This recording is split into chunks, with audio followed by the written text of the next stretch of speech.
morning, बच्चों. Today's first video of the lesson, the last lesson, the class friend. इस lecture में it is very interesting lesson. You know that I have explained about this story and you know about the summary of the story perfectly well. I hope so.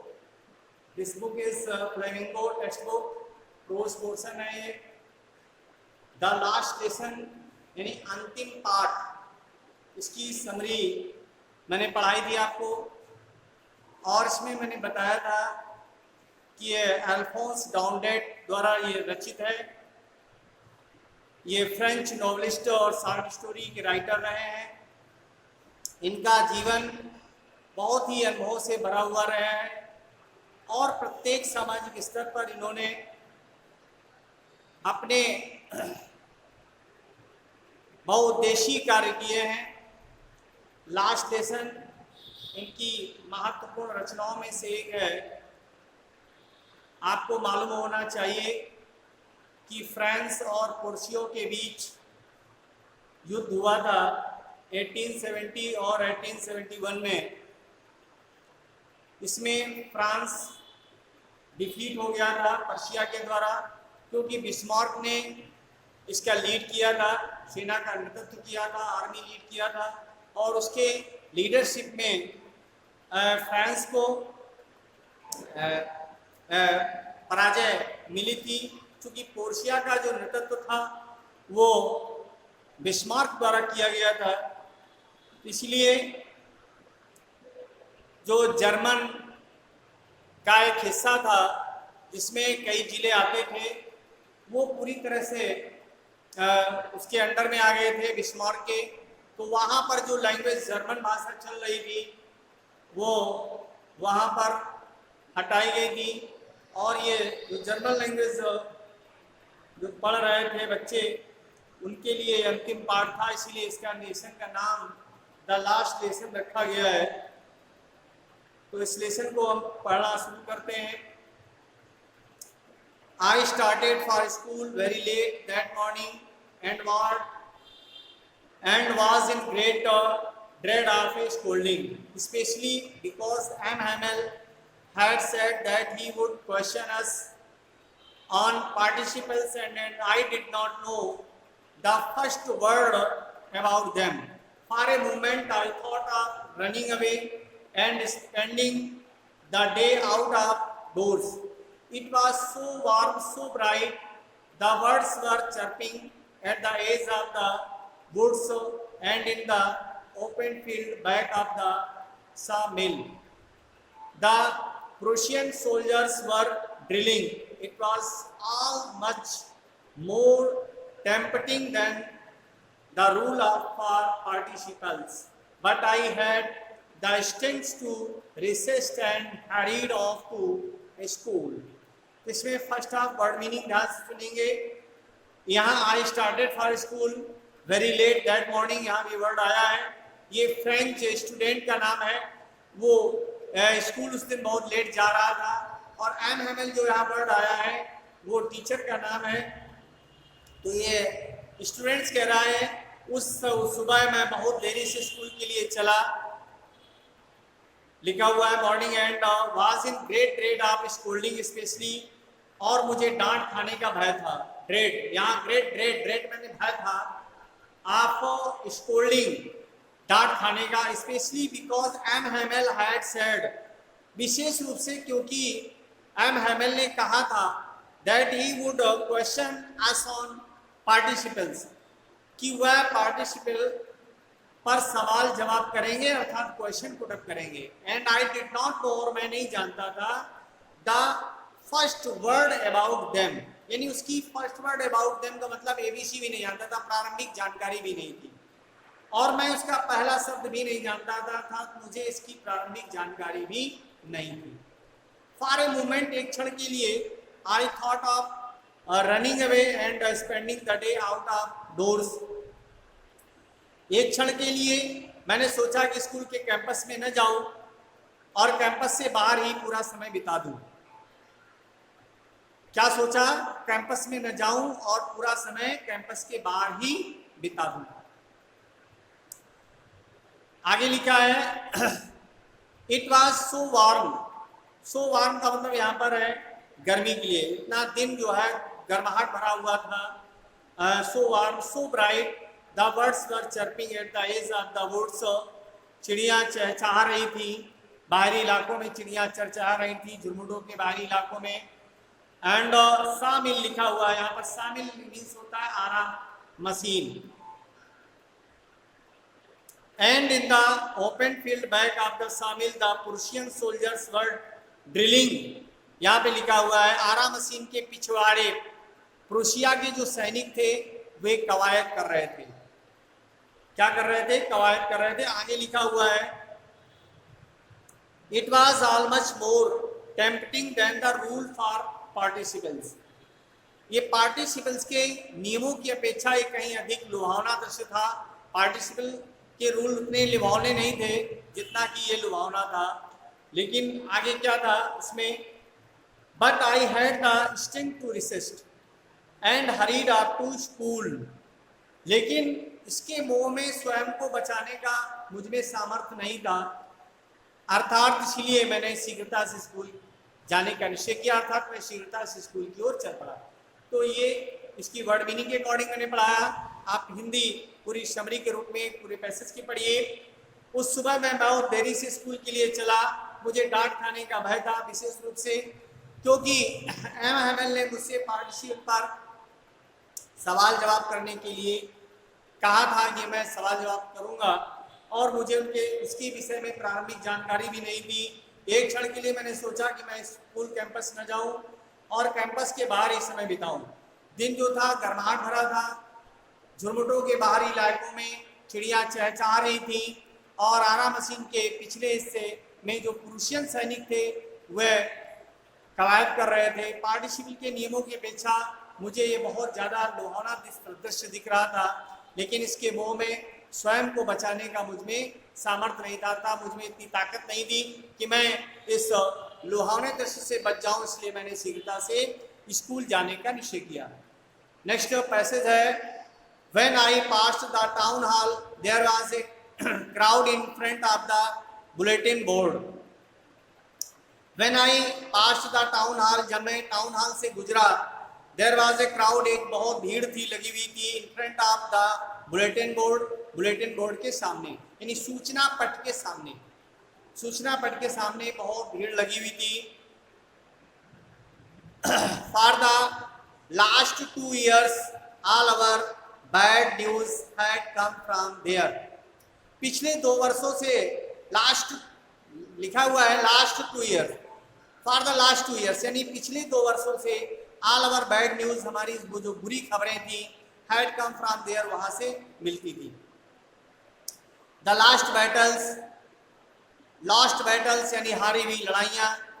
यहाँ पर lost LOST है, LAST में अंतर होता है, last और lost. Lost battles यानी कोई भी लड़ाइयाँ, हारी हुई लड़ाइयाँ।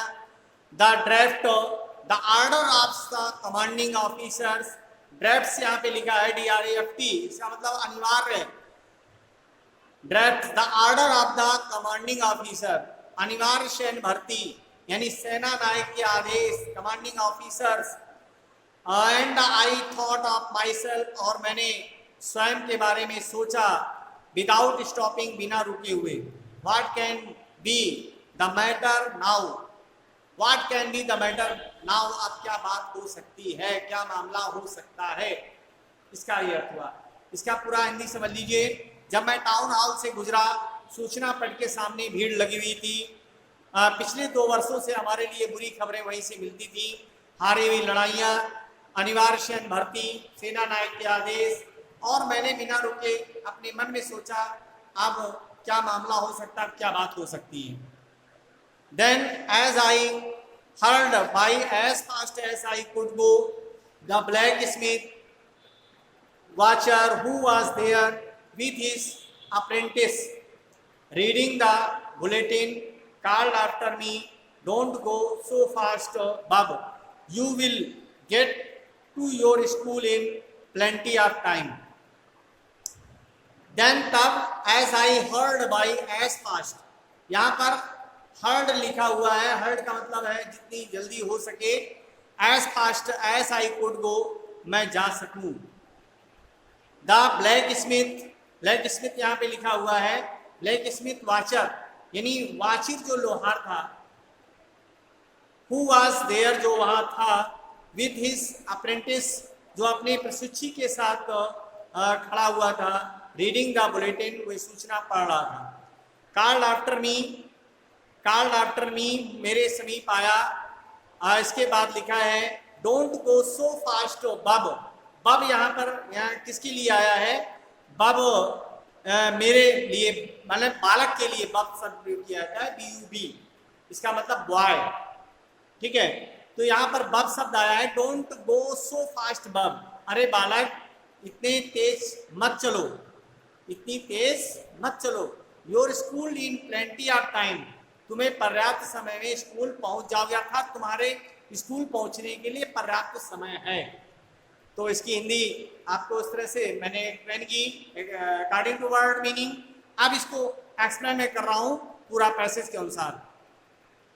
जब मैं जितनी जल्दी हो सके उतनी तेजी से आगे बढ़ा, तो वाचिर लोहार जो था, वाचिर लोहार ने जो अपने प्रशिक्षक के साथ वहां खड़ा हुआ था, यानी अप्रेंटिस के साथ खड़ा हुआ था, सूचना पढ़ रहा था, मेरे समीप आया और उसने कहा, हे बालक, चिंतामग्न बालक, चिंता में डूबे हुए बालक, इतनी तेज मत चलो, तुम पर्याप्त समय में स्कूल पहुंच जाओगे।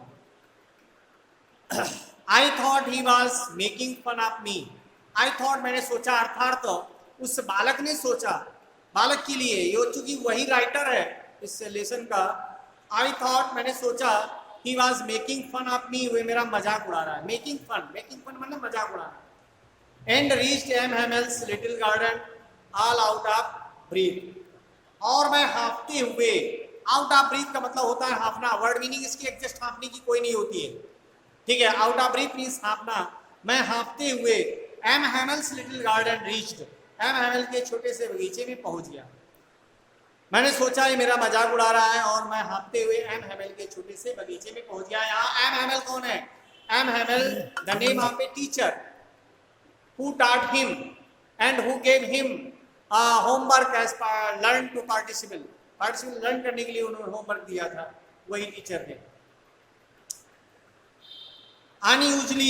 Usually when school began, there was a great bustle which could be heard out in the street, the opening and closing of desk। अब यहाँ पे लिखा है यूजली, सामान्य रूप से, सामान्यतः when school began, जब स्कूल खुलता था, there was a great bustle, तो बहुत शोरगुल के साथ, could be heard सुनाई देता था, क्या? आउट इन द स्ट्रीट, गली के बाहर, शोरगुल के साथ बहुत भगदड़ होती थी और वो गली के बाहर सुनाई देती थी, यहाँ स्पष्ट किया गया है। And the opening and closing of desk, यानी डेस्कों को खुलने और बंद होने की जो आवाज थी वो सुनाई देती थी। Repeated in lessons, repeated in unisons very loud with our hands over our ear to understand better, यानी एक स्वर में पाठों को बहुत जोर जोर से रिपीट करने की, दोहराने की जो आवाज आती थी वो गली में सुनाई देती थी। यहाँ पे लिखा है to our hand over our ear, हमें अपने हाथों को कानों पर रखना पड़ता था, टू अंडरस्टैंड बेटर, सही ढंग से समझने के लिए। यहाँ पर सही रूप से समझने के लिए हमें अपने कानों पर हाथ रखना पड़ता था, ये स्पष्ट किया है। आगे लिखा है and the teachers great ruler rappelling on the table, और जो शिक्षक थे वो बड़ा सा डंडा मेज पर पटकते रहते थे, अर्थात उनका डंडा मेज पर हमेशा पटकता रहता था, अर्थात खटकता रहता था। But now it was also still, लेकिन अब बिल्कुल खामोशी थी, अब बिल्कुल भी सन्नाटा था। I had counted on the commotion to get to my desk without being seen, और मुझे पूरी आशा थी कि मैं शोरगुल के बीच बिना किसी के द्वारा देखे गए कहाँ पर पहुंच जाऊंगा। विंडो यानी खिड़की से होते हुए मैं अपनी डेस्क पर पहुंच जाऊंगा। Without being seen but of course that day everything had to be as quiet as Sunday morning. लेकिन बिल्कुल खामोशी थी,